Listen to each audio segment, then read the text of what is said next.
नमस्कार मंडळी, आज मी तुमच्यासाठी एक मस्त अशी रेसिपी घेऊन आले आहे। मोस्टली सगळ्यांना ही रेसिपी आवडते। मुंबईसारख्या शहरात ही गोष्ट मिळणं अवघड आहे। ओरिजिनल तर मिळतच नाही, पण आपण डुप्लिकेट तर नक्कीच खातो। पण ही मी आज ओरिजिनल बनवलेली आहे, कारण हे दूध मी गावावरून आणलेलं। तर मंडळी, तुम्ही बघू शकता मस्त असा खरवस आहे की नाही, सगळ्यांची फेवरेट रेसिपी। तर हे पहा मंडळी, मी तुम्हाला कट करून दाखवते। किती मस्त असा स्मूथ आणि जाळीदार तो झालेला आहे। हे पहा जवळून सुद्धा। चला तर मग मंडळी, वेळ वाया न घालवता झटपट रेसिपीला सुरुवात करूया। तर हे पहिल्या चिकाचं दूध होतं, म्हणजेच पहिलं दूध असतं ते खूप घट्ट असतं, म्हणून इथे मी अर्धा लिटर साधं दूध आणि अर्धा लिटर चिक घेतलेला आहे, म्हणजेच गाईचं पहिलं दूध। त्यामध्ये काही ड्रायफ्रूट्स ऑप्शनल आहेत, तुम्हाला नको असतील तर तुम्ही स्किपही करू शकता। 1 चमचा वेलची पावडर किंवा सुंठ पावडर, मला सुंठ पावडर आवडत नाही म्हणून मी वेलची पावडर घातलेली आहे। आणि 1 वाटी मी इथे साखर घातलेली आहे। आता साखर वितळेपर्यंत आपण हे सर्व मिक्स करून घ्यायचं आहे। पूर्णपणे साखर वितळली पाहिजे।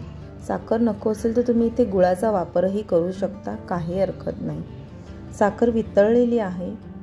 हे पहा मंडळी, मस्तच। इथे मी थोडंसं केसर घातलेलं आहे, तो ऑप्शनल आहे, कोणी घालत नाही, पण मला आवडतो म्हणून मी घालते। फक्त मिक्स करायचं आहे। तर इथे मी ऑलरेडी पातेल्यामध्ये पाणी गरम करण्यासाठी ठेवलं होतं आणि जे तयार केलेलं आपण दुधाचं मिश्रण होतं ते ह्यामध्ये ठेवून द्यायचं आहे।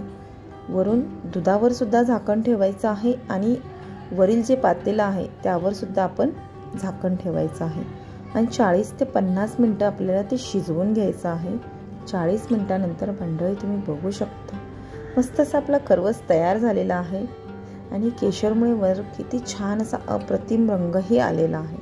तर तयार आहे आपला मस्त असा खरवस। तर मंडळी, तुम्हाला जर माझी रेसिपी आवडली असेल तर व्हिडिओला लाईक, शेअर आणि सबस्क्राईब करा। सबस्क्राईब करायला फुकट आहे, तर मंडळी नक्कीच सबस्क्राईब करा।